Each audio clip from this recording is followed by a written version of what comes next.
जरा सोचकर देखिए, ब्रिटिश काल के भारत का सबसे प्रतिष्ठित और सबसे भव्य कोर्ट रूम, शहर के जो सबसे महंगे एकदम इलीट वकील है ना, उन्होंने पूरी तरह से हथियार डाल दिए हैं।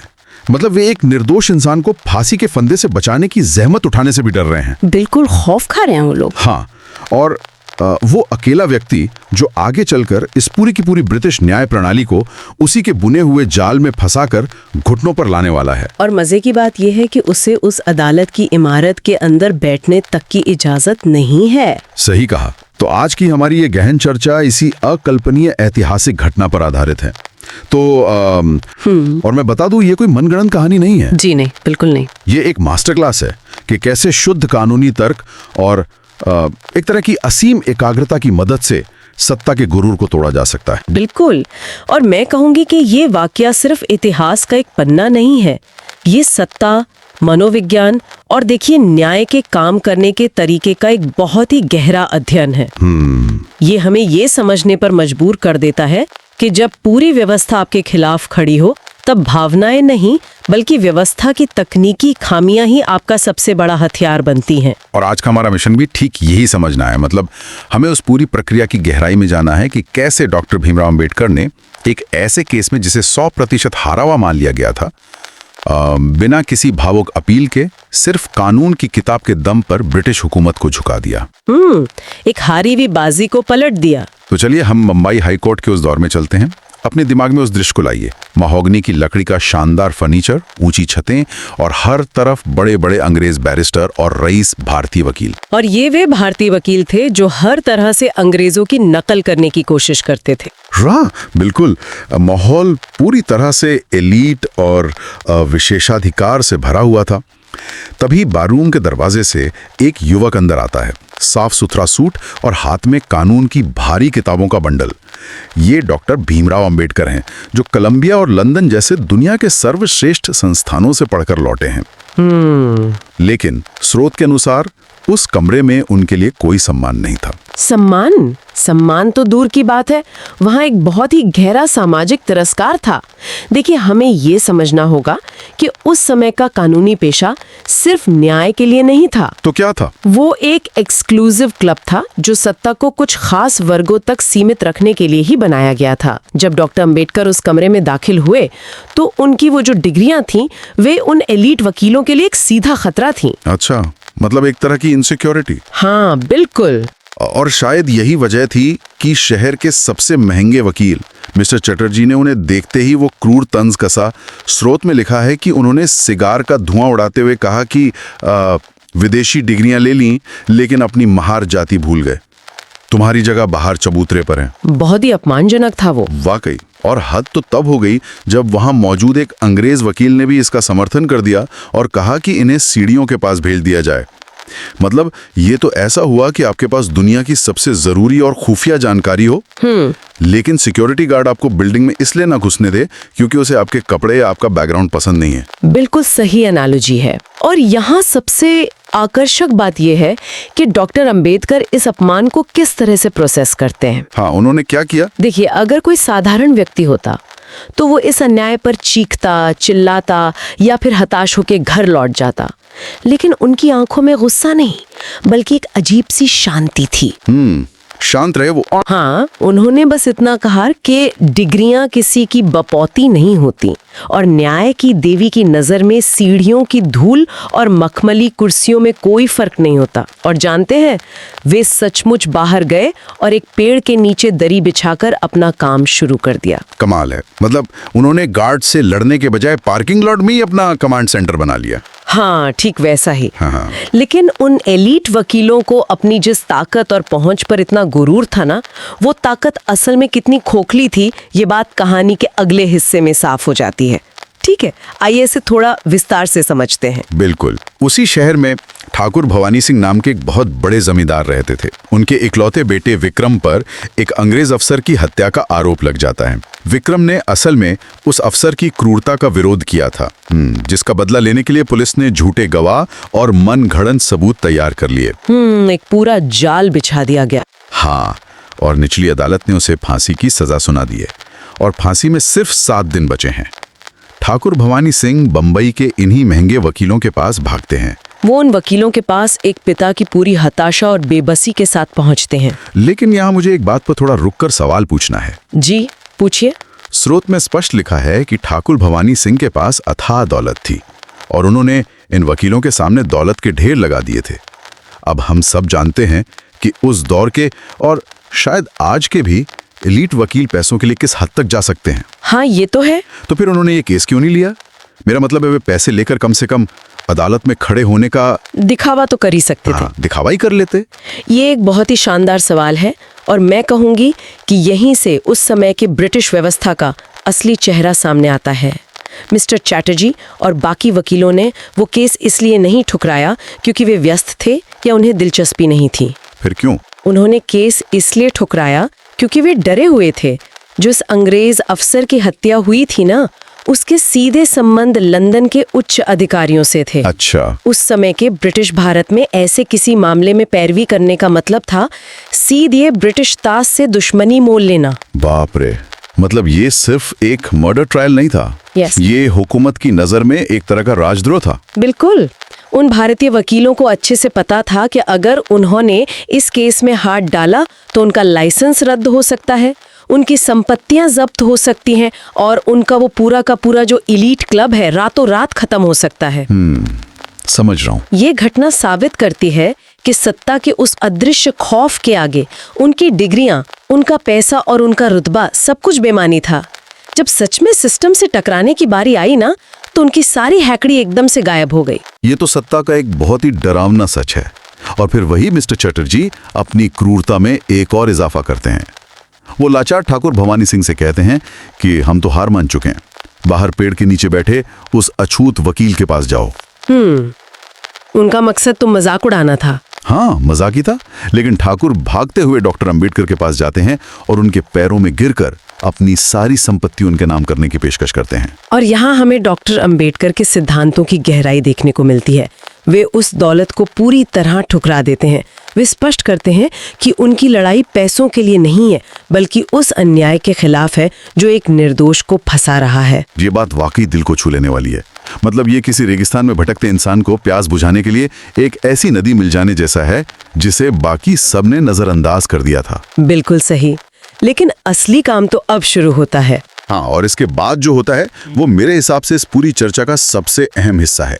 स्रोत बताता है कि बाबा साहेब ने 500 पन्नों की एक फाइल ली।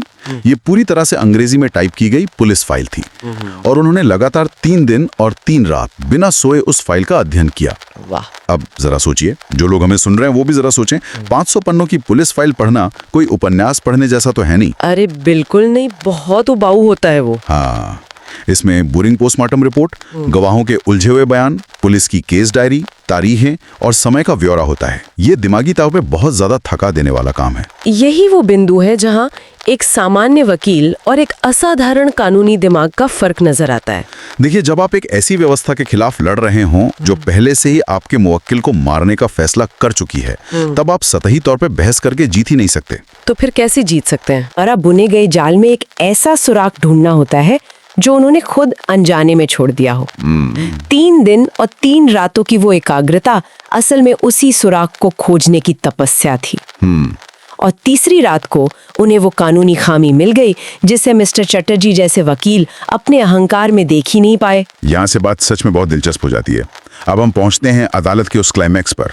फांसी से सिर्फ 2 दिन पहले अंतिम सुनवाई है। कोर्टरूम खचाखच भरा है। एकदम सन्नाटा होगा वहां। बिल्कुल। सामने एक बेहद सख्त ब्रिटिश जज जस्टिस हैंडरसन बैठा है। मिस्टर चटर्जी और पूरा एलीट वकील वर्ग वहां तमाशा देखने आया है। वे ये मानकर बैठे हैं कि ये पेड़ के नीचे बैठने वाला वकील आज बुरी तरह जलील होगा। उनका अहंकार तो चरम पर था। जज हैंडरसन पूछते हैं कि क्या बचाव पक्ष को कुछ कहना है, और तब बाबा साहेब खड़े होते हैं और वे जो पहली लाइन बोलते हैं ना, वो सबको चौंका देती है। वो कहते हैं, योर ऑनर, मुझे गवाहों पर कोई बहस नहीं करनी, मुझे पुलिस की रिपोर्ट पर भी कोई सवाल नहीं उठाना है। अगर हम इसे व्यापक संदर्भ से जोड़कर देखें ना, तो ये एक बहुत बड़ा मास्टर स्ट्रोक था। ये डॉक्टर अंबेडकर की गहरी रणनीतिक समझ को दर्शाता है। लेकिन कैसे? मुझे ये समझ नहीं आ रहा। अगर मेरे मुवक्किल को झूठे गवाहों ने फंसाया है तो मैं तो सबसे पहले चिल्ला चिल्ला कर उन गवाहों को ही झूठा साबित करने की कोशिश करूंगा ना। और अगर आप ऐसा करते तो आप उनके बनाए हुए खेल में बुरी तरह फंस जाते। अच्छा, वो कैसे? सोचिए, जज ब्रिटिश है, पुलिस ब्रिटिश है और गवाह पुलिस के ही खरीदे हुए हैं। गवाहों पर बहस करना एक इमोशनल ट्रैप है, यानी एक भावनात्मक जाल। बात तो सही है। जज बहुत आसानी से अपने विशेषाधिकार का इस्तेमाल कर सकता था और कह सकता था कि मुझे गवाहों की बात विश्वसनीय लगती है, इसलिए आपका तर्क खारिज किया जाता है। डॉक्टर अंबेडकर अच्छे से जानते थे कि अगर वे तथ्यों पर लड़ेंगे तो जज पक्का पक्षपात करेगा। समझ गया। इसलिए उन्होंने भावनाओं और तथ्यों को पूरी तरह किनारे रख दिया और सीधा कानून की बुनियादी संरचना पर वार किया। तो मतलब उन्होंने उनके बनाए हुए खेल के नियम ही बदल दिए। उन्होंने सीधा इंडियन पीनल कोड यानी आईपीसी उठाया। स्रोत के मुताबिक पुलिस ने विक्रम पर जो चार्ज लगाया था वो था हत्या की साजिश यानी कॉन्स्पिरेसी। बिल्कुल। पुलिस की पूरी थ्योरी इसी बात पर टिकी थी कि विक्रम ने अपने एक साथी जिसका नाम रहीम था उसके साथ मिलकर हत्या की साजिश रची थी। और यहीं पर वो 3 दिन और 3 रात का जो अध्ययन था ना, वो काम आता है। बाबा साहेब ने अदालत के सामने कानून की साफ परिभाषा रखी। कानून के अनुसार साजिश या कॉन्स्पिरेसी के लिए कम से कम 2 लोगों का होना अनिवार्य है। अकेले खुद के साथ तो साजिश नहीं रच सकते। बिल्कुल नहीं। ये तो बहुत तार्किक है। और फिर बाबा साहेब वो ब्रह्मास्त्र छोड़ते हैं जिसे सुनकर पूरा कोर्टरूम सन्न रह जाता है। हाँ। वे अदालत के ही रिकॉर्ड से ये साबित करते हैं कि पुलिस खुद 3 महीने पहले सबूतों की कमी के कारण उस दूसरे व्यक्ति को यानी रहीम को बाइज्जत बरी कर चुकी है। यही वो सबसे बड़ी संरचनात्मक खामी थी। देखिए, जब अदालत ने आधिकारिक रूप से ये मान लिया कि रहीम ने कोई साजिश नहीं रची, तो विक्रम अकेला साजिश कैसे रच सकता है? अरे वाह, ये तो बिल्कुल शुद्ध गणित के फॉर्मूले जैसा है। बिल्कुल वैसा ही है। इसे ऐसे समझिए, जो लोग हमें सुन रहे हैं, मान लीजिए अपराध साबित करने का फॉर्मूला है A+B = साजिश। अब अदालत खुद कह चुकी है कि B की वैल्यू 0 है, तो A अकेला साजिश के बराबर कैसे हो सकता है? एकदम सही। यदि A ने B के साथ साजिश नहीं की, तो B ने A के साथ साजिश कैसे कर ली? ये इतना अचूक तर्क है कि इसका कोई जवाब हो ही नहीं सकता। हाँ, कोई जवाब था ही नहीं। उन्होंने किसी गवाह को झूठा नहीं कहा, उन्होंने ब्रिटिश जज पर कोई आरोप भी नहीं लगाया। उन्होंने बस अंग्रेजों की ही कानून की किताब ली और उसी किताब के नियमों से उनके पूरे मनगढ़ंत केस की धज्जियां उड़ा दी। क्या बात है। क्योंकि साजिश का बुनियादी आधार ही रहीम के बरी होने से खत्म हो चुका था, इसलिए उस झूठे केस की पूरी इमारत ताश के पत्तों की तरह ढह गई। ब्रिटिश न्याय प्रणाली खुद को बहुत नियम कानून वाली मानती थी ना। हाँ, बहुत गुरूर था उन्हें। बाबा साहेब ने उसी नियम का फंदा बनाकर उनके गले में डाल दिया। जज हेंडरसन के पास कोई कानूनी विकल्प ही नहीं बचा था। और स्रोत बताता है कि अपनी तमाम नफरत और अनिच्छा के बावजूद उस अंग्रेज जज को विक्रम को बाइज्जत बरी करना ही पड़ा। जो एलीट वकील कुछ देर पहले मुस्कुरा रहे थे, हाँ। वे अपनी कुर्सियों पर जड़ हो गए। वो तो होना ही था। ठाकुर भवानी सिंह फूट फूट कर रोते हुए बाबा साहेब के पैरों में गिर पड़े। और इस कहानी का एक बहुत ही काव्यात्मक अंत ये है कि वो अहंकारी वकील मिस्टर चैटर्जी खुद बाबा साहेब के पास आते हैं और उनसे माफी मांगते हैं। वे स्वीकार करते हैं कि असली ज्ञान किसी मखमली कुर्सी का मोहताज नहीं होता। और इसके जवाब में बाबा साहेब कहते हैं कि वकालत का पेशा न्याय दिलाने के लिए है, अपना अहंकार दिखाने के लिए नहीं। ये पंक्ति बहुत कुछ समेटे हुए है। ये घटना हमें दिखाती है कि शिक्षा और विनम्रता इंसान को अजेय कैसे बनाती है। अक्सर जब हम किसी मुश्किल में होते हैं ना, तो हम अपनी पहुंच, अपने रुतबे या बाहरी दिखावे पर निर्भर हो जाते हैं। हाँ, ऐसा ही होता है। लेकिन जब कोई वास्तविक संकट सामने आता है, जैसा कि ठाकुर भवानी सिंह के सामने आया, तब वो सारा दिखावा धरा का धरा रह जाता है। तो आखिर इस सब का मतलब क्या है? तब क्या काम आता है? तब सिर्फ आपका विवेक, आपका ज्ञान और किसी समस्या का बारीकी से किया गया अध्ययन ही आपको बचाता है। डॉक्टर अंबेडकर ने उस 500 पन्ने की फाइल को सिर्फ पढ़ा नहीं, उन्होंने व्यवस्था की नब्ज को पकड़ा। गहराई में गए वो। बिल्कुल। स्रोत में दिए गए बाबा साहेब के उस मूल मंत्र का उल्लेख करना यहाँ बहुत जरूरी है। शिक्षित बनो, संगठित रहो और संघर्ष करो। ये सिर्फ एक नारा नहीं है, ये एक पूरी कार्य प्रणाली है। शिक्षित बनो, संगठित रहो और संघर्ष करो। वाकई ये एक ऐसी कार्य प्रणाली है जिसने एक पेड़ के नीचे बैठे व्यक्ति को पूरे ब्रिटिश साम्राज्य के कानूनी तंत्र से अधिक शक्तिशाली बना दिया। एकदम सच कहा आपने। तो अगर हम आज की इस पूरी चर्चा का सार निकालें तो वो ये है कि जब आप पर अन्याय हो तो शोर मचाने से ज्यादा असरदार ये होता है कि आप चुपचाप बैठें और उस सिस्टम के नियमों का गहराई से अध्ययन करें। क्योंकि हर सिस्टम, चाहे वो कितना भी ताकतवर क्यों ना हो, इंसानों द्वारा ही बनाया गया है और उसमें हमेशा कोई ना कोई खामी जरूर होती है। और यही बात हमें आज के लिए एक बहुत ही गहरे विचार के साथ छोड़ जाती है। वो क्या है? देखिए, जो लोग भी हमें सुन रहे हैं, जरा अपने आसपास देखिए। अक्सर हम सोचते हैं कि आज की दुनिया में जो बड़े बड़े सिस्टम या प्रणालियां हैं, चाहे वो कॉरपोरेट दुनिया हो, हमारी न्याय व्यवस्था हो या कोई राजनीतिक ढांचा, वे इतने ताकतवर लोगों द्वारा बनाए गए हैं कि उन्हें हराना नामुमकिन है। हाँ, हमें लगता है कि वो पत्थर की लकीर हैं। बिल्कुल, हम उन्हें एक बंद लोहे के दरवाजे की तरह देखते हैं।